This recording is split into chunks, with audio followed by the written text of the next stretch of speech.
La crise qui gagne aujourd'hui notre pays n'est pas seulement d'ordre économique, politique, social, mais aussi elle est une crise spirituelle. Comment sortir le Congo de cette souffrance? Réponse avec Bernard Tati, pasteur de l'Église du Centre apostolique des opérations globales du Royaume de Dieu dans la communauté des assemblées chrétiennes. Il est docteur en pharmacie. Nous sommes en train de prier particulièrement pour la nation, notre nation congolaise, ce beau pays que Dieu nous a donné en partage comme étant un patrimoine commun. Nous continuons à élever la voix pour que ce pays puisse sortir de la pauvreté, puisse être compté parmi les pays émergents.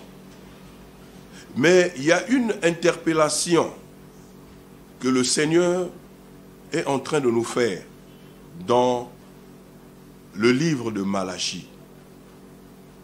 On a l'impression que le Congo est frappé d'une malédiction parce que nous avons toutes les ressources qu'il nous faut pour que ce pays soit compté parmi les nations émergentes du monde. Mais nous constatons qu'en dépit de tout, en dehors de tout ce que nous pouvons avoir comme richesse, comme ressources, que ce soit les ressources humaines, que ce soit les ressources financières, que ce soit les ressources minérales et autres, que sais-je encore, nous constatons que le pays va mal. Et le Seigneur était en train de m'interpeller dans les Écritures, dans le livre de Malachie chapitre 3. À partir du verset 8, cette interpellation est lancée, je dis bien, au plus haut sommet de la nation, afin qu'il y réfléchisse, afin qu'il y pense, afin qu'il y médite, que la nation est frappée de malédiction, parce que nous sommes en train de tromper Dieu. Toute la nation entière. En quoi nous trompons Dieu? Nous trompons Dieu par nos dîmes et nos offrandes. Ça a totalement révolutionné ma manière même de prier. Et j'étais en train de demander à Dieu, Seigneur, donne-nous des cœurs obéissants, afin que cette nation sorte vraiment de la misère et de la pauvreté.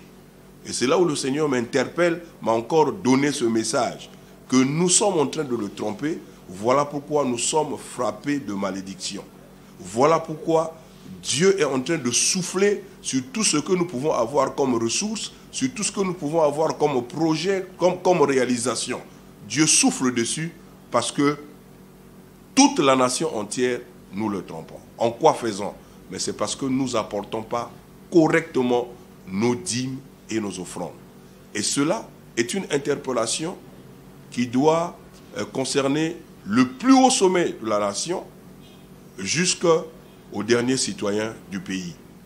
À savoir, je voudrais dire que s'il y a lieu que le gouvernement s'organise, que l'État au plus haut sommet, au plus haut niveau, puisse s'organiser pour que, si possible, que chacun d'eux apporte sa dîme dans l'une des églises, là où ils peuvent communier.